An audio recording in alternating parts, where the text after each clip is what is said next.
स्वरूप पर अद्भुत विचार व्यक्त किए। वास्तव में श्री राम सृष्टि के प्राण हैं।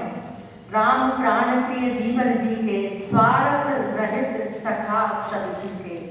और मेरे पास तो शब्द ही नहीं है। आपने कहाँ कहाँ विभिन्न देशों के उदाहरण देकर के श्री राम के अवशेष कहाँ कहाँ हैं, और अभी बहुत शोध की आवश्यकता है। वास्तव में रामायण केंद्र की जो परिकल्पना आपने प्रस्तुत की है, मेरा भी यही उद्देश्य है कि रामायण केंद्र स्थापित हो। वहाँ पर रामचरितमानस में तुलसी बाबा ने क्या कहा है उस पर चिंतन होना चाहिए। और सिर्फ रामचरितमानस ही नहीं, रामायण ही नहीं, हमारे वेदों पर अभी कितना काम हुआ है, उपनिषदों पर कितना काम हुआ है, पुराणों में कितना अथाह कथा साहित्य भरा पड़ा है, कितनी नैतिकता की बातें हैं। उन सारी बातों को हम कहाँ अध्ययन में लाते हैं, ना शोध करते हैं।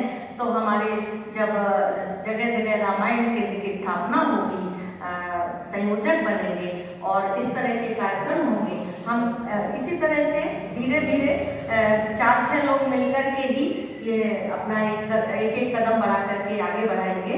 और निश्चित रूप से हमें सबसे पहले अपने हमारे जो धर्म ग्रंथ हैं उन पर शोध कार्य करना है। मैंने अभी सर मैं बताना चाहती हूँ, मुझे ज़्यादा समय नहीं हुआ है। विश्व भाषा साहित्य और राम कथा के बाद जो गुरुजी आए थे टीकमगढ़ से, आप शायद मिले होंगे, पंडित दुर्गाचरण शुक्ल जी, वो पीताम्बरा पीठाधीश्वर स्वामी जी महाराज के दीक्षा शिष्य हैं। और यहाँ के सेमिनार के बाद वो एक बार सागर आए और सागर आकर के मुझसे कहते हैं कि मैं तुम्हें दीक्षा दूंगा।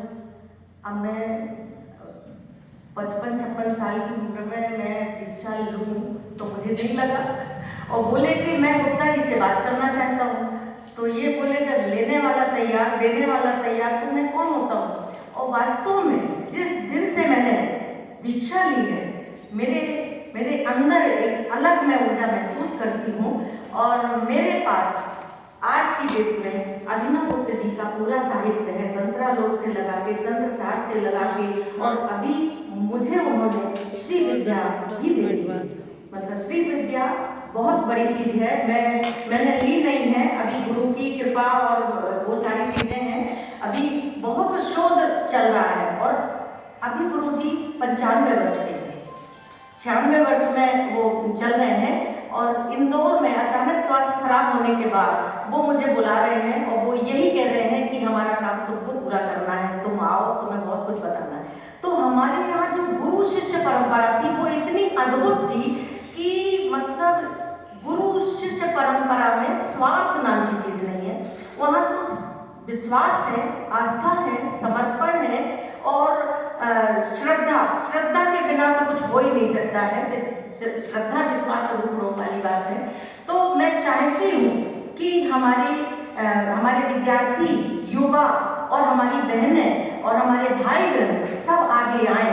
और शास्त्रों की कमी नहीं है। हम जो कहते थे कि नालंदा और तक्षशिला में पुस्तकालय जला दिए गए हैं, सारी पुस्तकें आज के समय में हमारे सामने हैं। कुछ अप्राप्त है, लेकिन वो भी हमारे घरों से निकल के आ रही है।